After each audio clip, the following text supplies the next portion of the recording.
once you know what Islam is, as a revert, like I know I've met Muslims all over, and like the majority, I mean, overwhelming majority of Muslims like have made me cry because of their generosity, because of their compassion, because of their beauty, because of their spirits. And it's like, for me, it's like, I want people to see that, you know, and how can I get them to see that? Well, I can only get them to see that by like what talents I have. We grew up knowing that Christianity was a continuation of Judaism. I mean, I knew that. All of my friends knew that. But I didn't know there was something further, you know? It's like that was never taught, that they believed in, you know, that Muslims believed in the same prophets. I think once I saw that there were deep similarities, but at the same time, everything was made more clear to me. Once I believed in God, I was like, I can only become Muslim. I realized I wanted people to recognize at that point that I was Muslim as well. Like I realized I wasn't being recognized as being Muslim. And that is what it says in Quran too. It's like people should know you as being Muslim. You know, this is part of the, you know, identity. Bahali, thank you for coming on. Yes. I appreciate you. You are let me give you a quick introduction. Yes. Actress, yes. A model, yes. a mother, a public figure. Okay. What else do you do? Do you do poetry too? I do poetry as well, yeah. So okay, is that more like a side gig or like? It's weird because most recently I feel like we love to put other people in labels. We're like, you're one thing, you know, you're this, you're that, you're this. And I never look at any of the artistic characteristics of me as something that's like a side thing. It's maybe I'll go through phases where I'll focus on poetry more, but I've never looked at it as more of a side thing, or any of the things that I do actually is like a side thing. They're all kind of intertwined with each other. At the same way, I still utilize writing daily. Like I write daily, even if it's not poetry. So yeah, I mean, it depends on when I get inspired. What got you to all of this? Like, how did this end up being? Because you have to be motivated. It's internally at the core. So how did you? What's going on? I mean, I've always, just as a kid, I was always drawn to the arts. I took music lessons. I took guitar. I took vocal lessons from a professional voice coach. I did creative writing. Continued that even into college. I just always had a thirst for the arts. I mean, my parents were both art majors. My dad was a photographer. My mom was a painter for a while, and then she went into education. But I did feel like being surrounded by artists. It just always was there, and it was something that I just kept cultivating. And with poetry, it was something like, I remember when I was a kid, and I'll mention my best friend here, is that I started writing poetry. Maybe I was around 13 or 12. I started writing songs and poetry, and I remember doing it for other people. So like my best friend would be going through like a breakup, or like a boy broke her heart or something like that, and then I would go on the bus and I wrote a poem for you last night. And she's like, what? And then I would read this like elaborate poem that I wrote for her situation, and she'd be like crying on the bus, and I would do that often, and I would do it like a couple times a week, or I just kept doing it. It just was something that I enjoyed, the act of rhyming words together at the same time.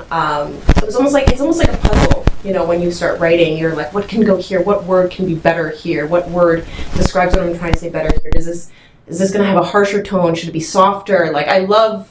It's almost like figuring out something that's already inside me when I write poetry, and just putting it all together. So yeah, I personally love poetry. Mm-hmm. I used to write it only when I was sad. Honestly, that's kind of how I wrote it. And what you're saying is so true. It's so fun to watch how your mind comes up, and it's more like fueled by emotion. It is. It really is. Your mind just comes up with things that you yourself are like, whoa, I would have never thought this. Yeah. So what propelled you into what you do now? I mean, you have to be a highly motivated person. You have to have energy for it. Yes. So what motivates you? Like, what's your passion? I mean, I guess I feel like I want people to see different versions of Muslims on screen. I think people have an idea of what a Muslim is. I don't want to say people, just generalize it, but Americans, maybe the average American would think, Muslims are a certain way to them. And that's what they're feeding them also on screen. And I want to be able to see a wide range. I want to see Black Muslims represented. I want to see like Asian Muslims represented. I want to see white Muslims represented. I want people to know that these versions of Muslims exist. So that for me was important as well, for people to see like, oh, you know, white people can be Muslim as well. Like, this is something that is there, and that it makes up a large population of the world. So I think that was really important to me, just to, and also to see if I can do it. I think when I'm challenged by something, when I'm like, oh, someone tells me I can't do something, or it's like, you know, that's going to be impossible, because it's difficult. I mean, really, look at me. It's like, I'm white. I'm also covered. I mean, you never read a script that's like, we're looking for a white hijabi to play this role. Like, nobody, there's no quality, you know, there's no script I've come across that has said that, but it's great for me to see if I can get by on talent alone as well. Like, for me, that was also the challenge. Can I be talented enough that will shine through, that maybe this won't matter as much? You know what I mean? Yeah. Like, where I'm really honestly appreciated for the things that are internal, that are already initially inside me, as opposed to based on if I'm wearing a scarf or not. And honestly, I was really hoping that was your motivation for the thing. And that's honestly what your work speaks to, that being your motivation. So that's kind of what I implied from the beginning. Yeah. What motivated you is the state of the Muslim world, and the image and brand that Muslims and Islam has had in the West for the last couple of years. Yes. What did you feel then was your purpose as a person that was into the arts? Yeah. What was your dream then? What did you want to change? I mean, I just want to change the way that most Muslim women are portrayed on screen. I mean, I don't know if you remember the show 24. Do you remember the show 24 with Jack Bauer? It's Kiefer Sutherland.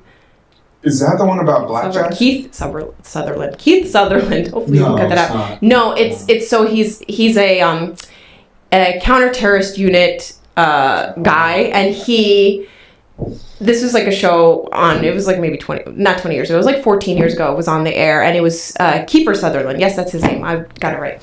And he was supposed to fight terrorists and things like that. And anytime they put a Muslim family on the show, I mean, the woman was bad, even if she wasn't wearing a hijab. Like, she was just he went into a mosque space at one of the episodes, and they had all this like eerie music playing and like really chanting kind of sounds, and just for me, that is the motivation. It's like, when I see scenes like that, I'm like, they don't know what this is, like what it really is. It's almost like you want to really unveil it, because like, once you know what Islam is, as a revert, like, I know I've met Muslims all over, and like the majority, I mean, overwhelming majority of Muslims like have made me cry because of their generosity, because of their compassion, because of their beauty, because of their spirits. And it's like, for me, it's like, I want people to see that, you know, and how can I get them to see that?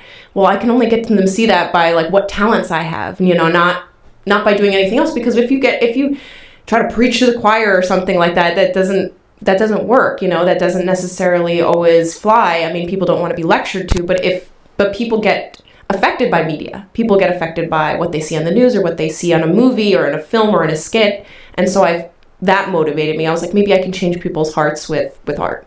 So when did you even find Islam? I found Islam in 2000, and I was like, how old are you? You don't have to. How old were you?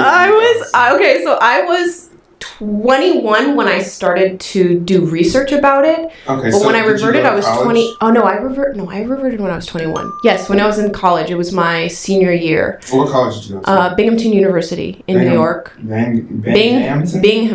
Bingham. It has ham in it. No, I'm just kidding. So yeah, Binghamton, SUNY Binghamton.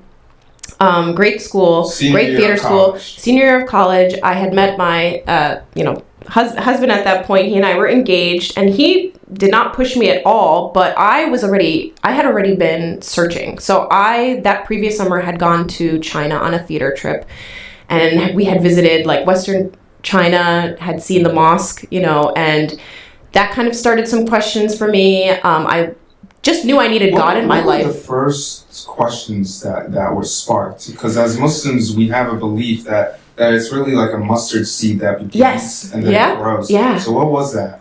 For me, I wasn't sure if I believed in God or not. So for me, it was never like, I'm Christian, I believe in Jesus. Jesus is, an extension of God. And I never had that belief to begin with. Throughout my childhood even, I didn't have that belief. but I knew something was missing. I knew religion was missing in my life, and I knew I wanted to be proven, did God exist? And I didn't find it, for me personally, I wasn't finding it in the Christian tradition. I had a lot of Jewish friends.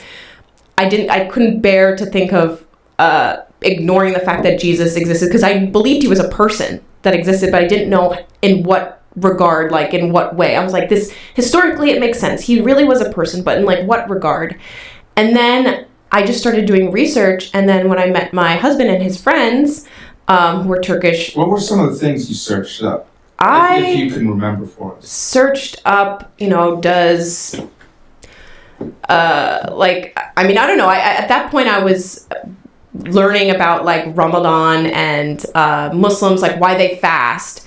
And for example, like, Muhammad, like peace be upon him, I think what really affected me was the tree. There's like that, I don't know if you've ever searched it up, it's a tree of prophets. And it went all the way back to the original, it goes back from Adam alayhi salam and Hawa radiallahu, and it goes through all the different prophets, and it shows who's related to who. And, Muhammad, peace be upon him, is on there too. And when I saw the connection between, Ibrahim alayhi salam and all these other, they were all connected. To me, it was like, oh my goodness, this is what I've been looking for. Like, this is the completion of what I've been looking for. That's where I think I got really affected, was knowing that, because I think we were taught, when I went to high school, we were taught, Islam, there were the 5 pillars of Islam. These are what they are. And that's all you need to know. There was no distinction or connection or any, it's almost like we were taught that Islam was completely foreign. And we grew up knowing that Christianity was a continuation of Judaism. I mean, I knew that. All of my friends knew that. But I didn't know there was something further. It's like that was never taught, that they believed in, that Muslims believed in the same prophets. I think once I saw that there were deep similarities, but at the same time, everything was made more clear to me when I read about Islam. Like, nothing seemed fuzzy. When I would go to the Bible and look up something, everything just seemed very confusing. It just was very clear to me.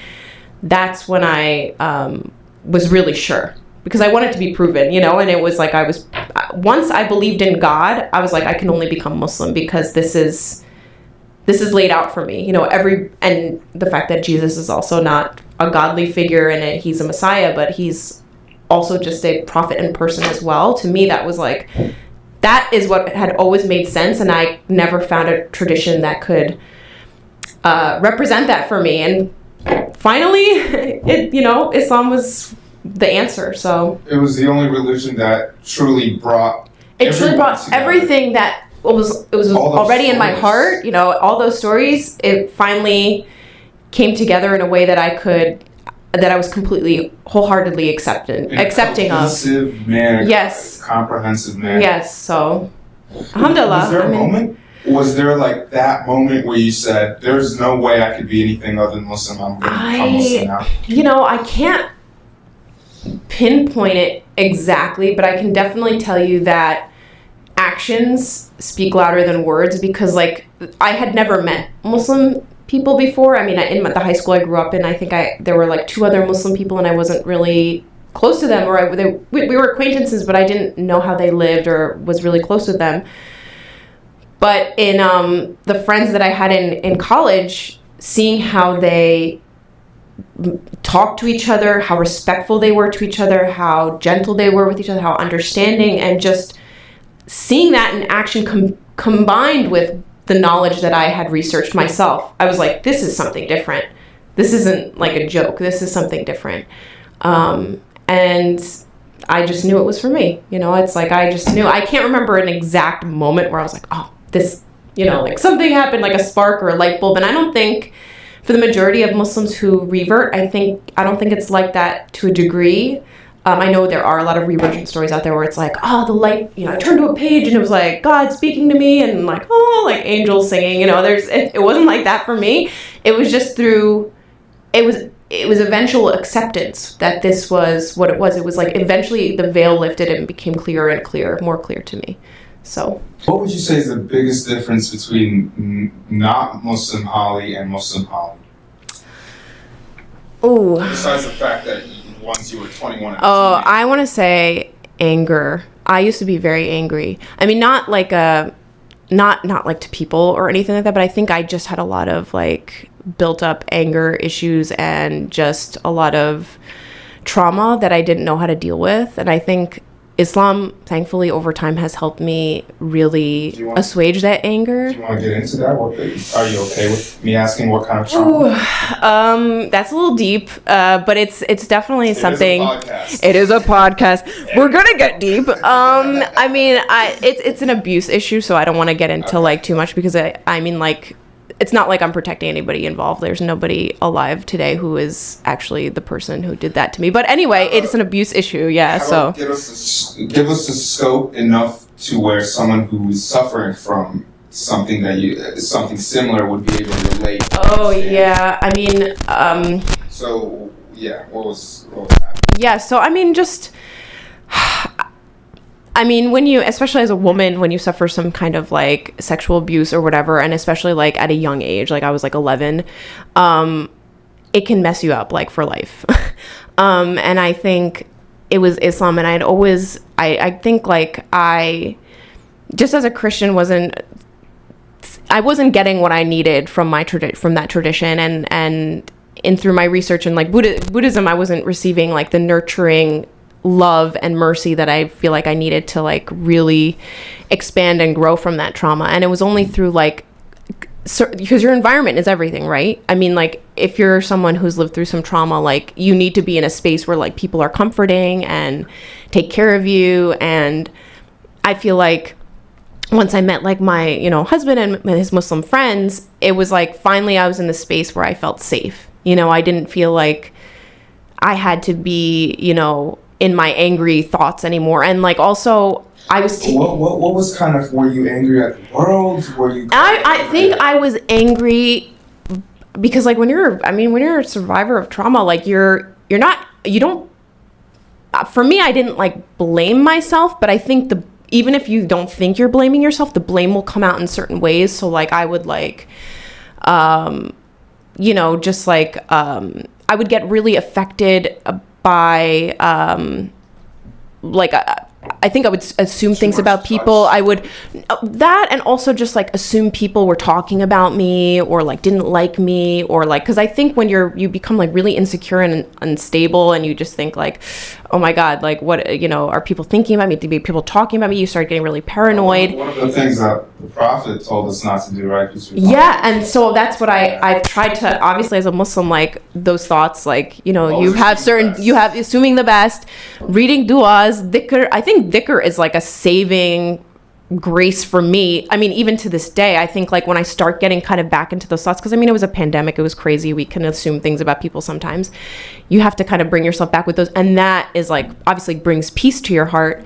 And for people who don't know, dhikr is the remembrance of God. So I mean, like saying those things mantras over and over, and kind of returning to that state of equilibrium has always helped. But yeah, I think I was just like an angry person. I just I was insecure. I was also extremely cared a lot about, I care about the way I look now too, in terms of like being clean. But I was obsessive. My makeup had to be perfect. I had to look like a model. Like I had to look a certain way all the time. And I just kind of like was really hard on myself, and like nothing was ever good enough for me. Like I would do a performance as a theater major, I would have performances, and like people come up to me and say like, you did such a great job, you did amazing. And like I couldn't even I would be like, would remember one moment that I messed up, and I would bash myself for it for like weeks. I would just like focus on that one thing that I did terribly, and I would like sink into depression, even though people had come up to me and like obviously they didn't know what I messed up on. I knew what I messed up on, and I was like being hard on myself. So I think these survivors of trauma, like, it's not like we're just sitting here blaming ourselves, but I think it comes out in ways like that, where we don't know how to cope with like something good comes along and it's like almost like, oh, is this real? You know, are they being genuine? Because you don't know. It's hard to trust people. It's like, yeah. Especially probably at a young age, because most young kids do that, is push it down. I went into like a lot of like listening to music to try to cope to at first when I was in high school, and then obviously like, I mean, that's temporary, but I think Islam, of course, is like that really puts me at ease. What was your view of God at that time? Was it still positive? It was borderline. So when it was great that I had a really great best friend in high school growing up who was Christian, and her parents were great. They would go to church together, and I would go with her to church, and like I had a good view of God during those times. And then I went to college, and she didn't go to the same college as me. She ended up going to a different college, and so it was really hard for me. I kind of just didn't know where I was at, and I decided, I'm agnostic, but I wouldn't practice anything. It's not like I didn't go to church, and I wasn't surrounded by people who were doing that. So I think my view, it wasn't like it was negative, but I was really coming to a point where I'm like, does he exist? I think that was what was happening, and it was like through meeting actual Muslims and seeing their actions. Were you raised religious, or? No, my parents were just, we went to a United Methodist church. My dad had grown up Irish Catholic, and so we were just brought up Protestant. My mom was brought up Protestant, and we would go. I did confirmation. Is this something you do when you're like 14 if you're a Protestant? And did that, but I never felt anything. I went there and I had fun with my friends. I remember this is what I would do. My friend Elise, she would never not listen to this, but my friend Elise and we would sit in church. And we used to watch the X-Files, and then we would write our own versions of the scripts of X-Files, what would happen.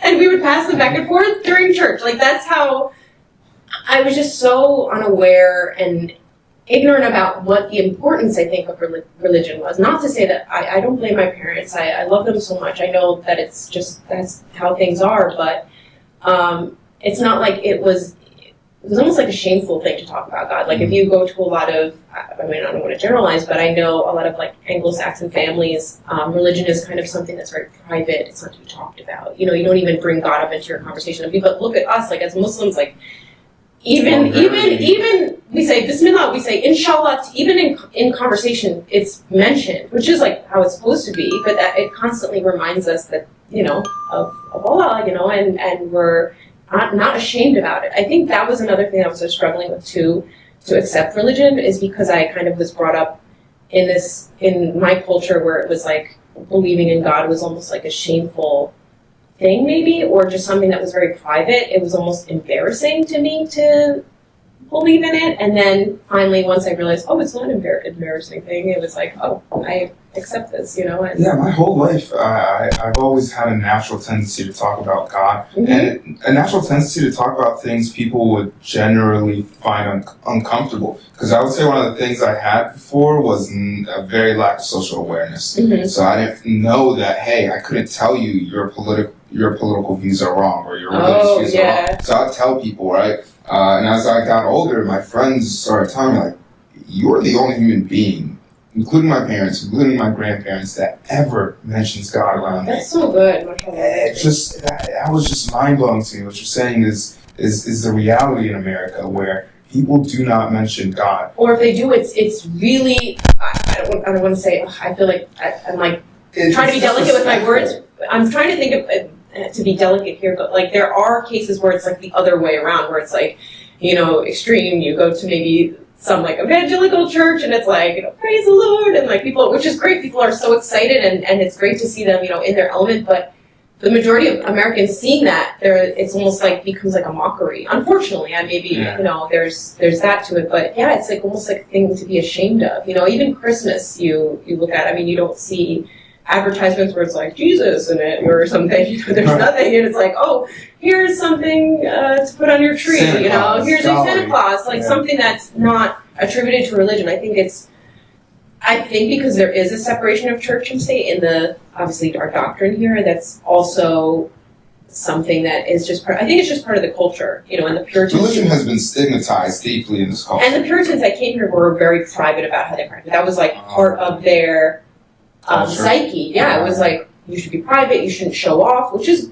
part of, our tradition as well too, like not showing off and things like that in terms of, I think Puritans may have given or may have left a bad taste in America. Oh yeah, I know that, but I'm just saying, like, in terms of the culture, the underlying culture that's still there, I think it was affected by a lot of these things where there's no show in religion in our country to a degree, depending on where you go. I'm sure it changes in depending on where you go in the landscape. So did your family accept you when you became Muslim? Yeah, I mean, they were honestly really, my parents are very open-minded and very easygoing, and my mom honestly thought it was a phase at first. I think because I had a friend who was vegan in high school, and she was like, oh, this is just like another Muslim phase. Vegan. And I was like, I'm like, even if like I hadn't met my husband, I think I'm like, definitely I can see myself being a Muslim, like for life, like no matter what happens, I'm going to be Muslim. And I just knew it, inshallah.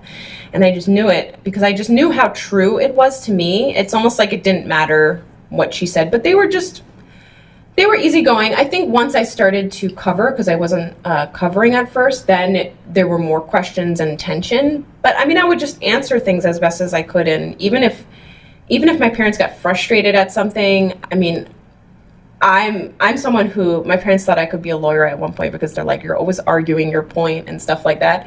I would just like argue until I won. How about your friends? My friends, I've lost some friends, not in a dramatic way, but just in a way that like once they kind of knew maybe what I was, my mindset kind of like dropped a little bit from my social sphere. Why do you think that is? I mean, I just think it's... Do you think they're just like, oh, Muslim, don't want to be friends with you? I mean, I think genuinely two of my friends I know were partly freaked out because I think, like I was saying, since there's so much misrepresentation of what Muslims are in the media and just like what my friends do. I mean, the friends who I'm talking about are mostly high school friends who I grew up with. Like my college friends were I have not really lost college friends, thankfully. But, and some high school friends, going up and experiencing 9/11 together and just maybe whatever they're watching and through the media, I think that it kind of affected them. And I think naturally also me living in DC and not in New York anymore because all my high school friends are in New York. It's just kind of like to me it was like an organic change, and I didn't feel so much heartbreak from kind of distancing myself from, people that, even though they're great people, it's like I have a new life now, and I'm living here now. And thankfully I didn't experience backlash or anybody writing to me anything mean or anything like that. I mean, I know I had a friend who, I'm still friends with her till today, and she's a great person. She said she wrote her thesis on me about me converting without me even knowing, and I'm like, how can someone write a thesis about me without even asking me or like interviewing me, like, so how did you feel when you converted? She's like, I wrote all about it, and she kind of alluded to the fact that she was like freaked out or had gotten nervous or thought like, I don't know, maybe thought I got brainwashed or something, like astaghfirullah, I shouldn't say that, but like, people make assumptions. People make assumptions. And now I think that they see what I'm doing visually now that there's this, social media. Back then I wasn't using Instagram. Now that I've started using Instagram and those same people have seen what I'm doing, I think kind of the tone has changed, or just the kind of assumptions maybe have dissipated, because it's like, I'm not who you think I am. You think you know me, you don't, And what was kind of your experience when you first entered Islam? What were the kind of adjustments you had to figure out, both mentally and physically? I mean, honestly, to be honest, the first year, I mean, I wish I could get back that year because like there's such a peace in, really, there's just, because you're clean, you're like brand new. I mean, that peace, that inner peace of just knowing that you're in a good space now, you're in good hands, is just, that is great. I mean, if you have the right people around you in your environment, you're going to be on the right track. I think it depends on the person's environment, because I know I've heard some friends who felt like they were kind of thrown like prayer rug, a hijab, a tesbih, and kind of like expected to cover the next day and just kind of transform their life. And like, I'm grateful that I really was in an environment where I took everything so slowly. I learned the prayers in English first. I would, for the first 2 years, I don't think in my prayers I used Arabic because I didn't have a teacher. It was only when I moved to DC and I went to Sunday school, like I finally was able to get a teacher who was able to teach me, like how to read Arabic and how to recite surahs. And I for me, it was honestly the biggest adjustment, I think